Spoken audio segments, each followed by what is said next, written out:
Kali ini saya akan melakukan wawancara dengan salah satu guru matematika di SMA Lab School. Beliau adalah Pak Dedi Suparman.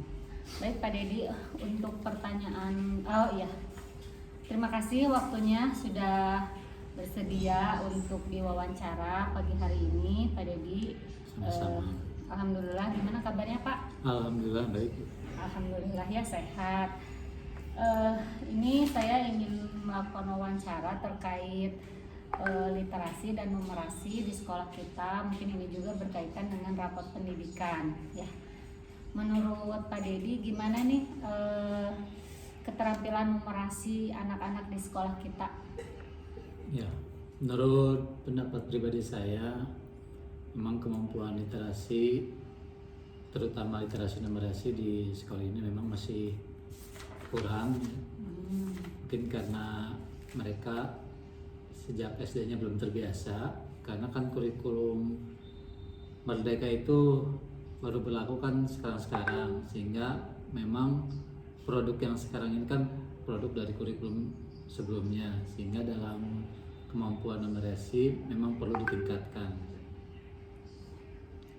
Baik, selain tadi karena penerapan kurikulum, kira-kira ada lagi nggak Pak hal lain gitu yang akan membuat mereka itu bisa meningkatkan keterampilan literasi dan numerasinya? Ya.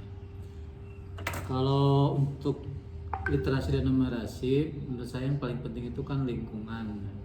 Jadi kalau misalkan lingkungan di sekitarnya, baik gurunya, baik teman-temannya, baik orang tua, kalau mereka mendukung kegiatan numerasi tersebut, itu pasti otomatis siswa pun akan termotivasi. Karena memang selama ini bukannya mereka tidak mampu, tetapi mereka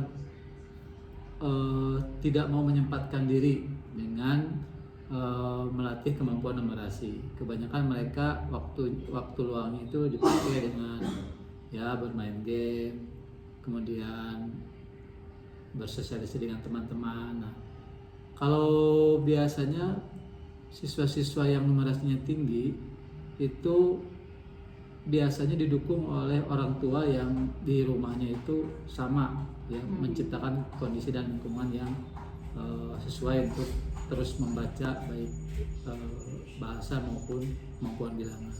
Kemudian guru juga untuk pembiasaannya memang perlu ditingkatkan lagi, jadi tidak hanya bergantung siswa tapi harus sistematis gitu tingkat numerasinya gitu. Baik, terima kasih Pak Dedi. Jadi yang pertama mungkin pembiasaan ya di lingkungan, baik di rumah maupun di sekolah. Nah, menurut Bapak sendiri dari sekian tahun Bapak berada di sini, di sekolah ini, adakah program yang dianggap berhasil gitu untuk meningkatkan literasi dan numerasi di sekolah?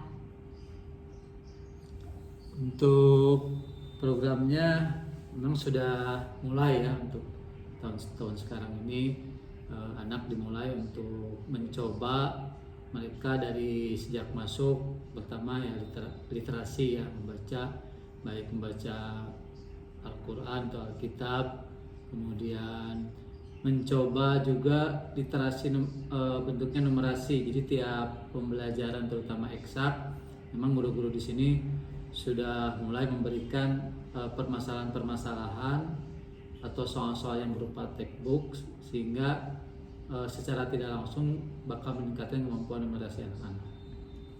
Baik. Jadi ada dua ya. Yang pertama adalah program dari sekolah untuk pembiasaan. Kemudian yang kedua adalah mengintegrasikan kegiatan numerasi tersebut dalam semua bidang mata pelajaran. Terima kasih atas informasinya. Selanjutnya yang keempat, saya kemarin itu sudah berbicara dengan anggota OSIS ya, anak-anak OSIS dan MPK. Nah, di mereka ini ada satu divisi khusus untuk mengelola majalah dinding, namun di situ belum optimal kelihatannya, dan anak-anak juga jaranglah yang membaca majalah dinding gitu ya, jarang. Nah, menurut Pak Dedi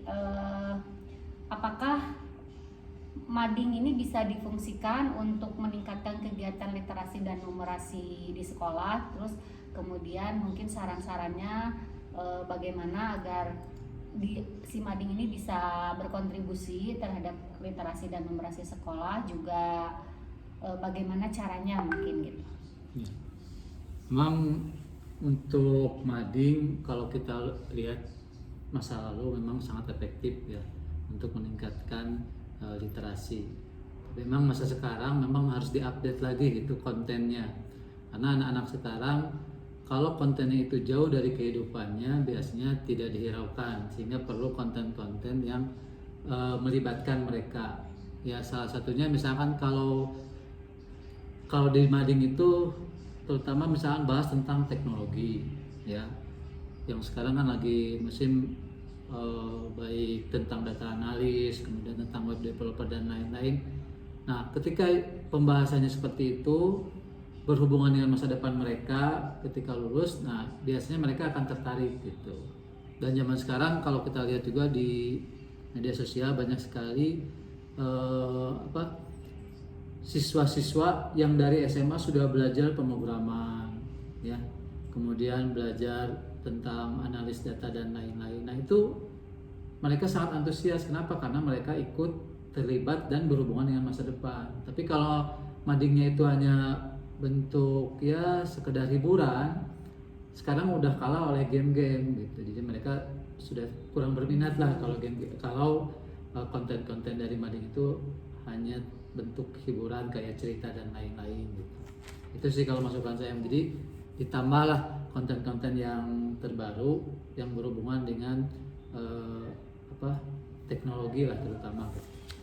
Ya baik, terima kasih. Jadi lebih ke pengisian konten yang melibatkan mereka, kemudian juga berkaitan dengan sesuatu yang mereka sukai di masa kini gitu ya. Jadi sesuai dengan kondisi zaman sekarang gitu ya Pak Dedi. Itu saja mungkin Pak yang saya tanyakan. Terima kasih atas masukan-masukannya dan juga informasinya. Semoga kita bisa terus berkontribusi ya untuk meningkatkan kualitas pembelajaran di sekolah kita, khususnya di bidang literasi.